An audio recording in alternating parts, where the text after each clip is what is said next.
In front of me is Xiaomi 17 Ultra, and today I would like to show you how you can add audio or video file to text message.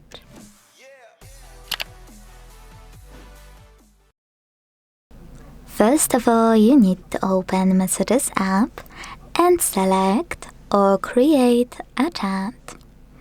Wherever you decided when you're ready to create an audio file and add it within Messages app, use this icon at the bottom right corner.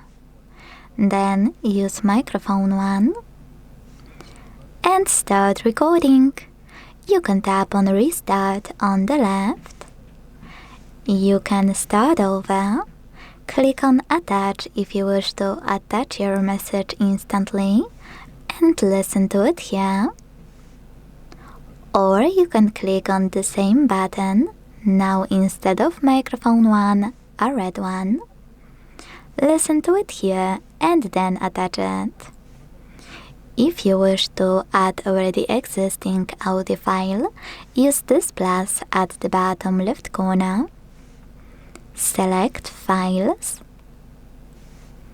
Tap on Audio at the top and look for it.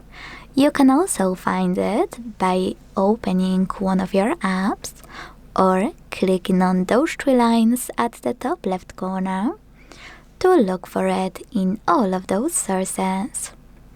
Either way, when you find it, just click on it to attach it.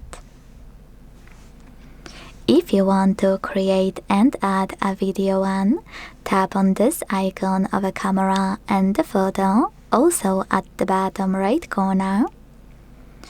Use this camera portion to record your video, and once you finish, it will be automatically attached to your message. To pick one that's already on your smartphone, click on the same icon. Hold this line and drag it up. Then find your video, and once you do, click on it. Select Done at the bottom right corner and send it. Thanks so much for watching. If you enjoyed this video, leave a like, comment and subscribe. Bye!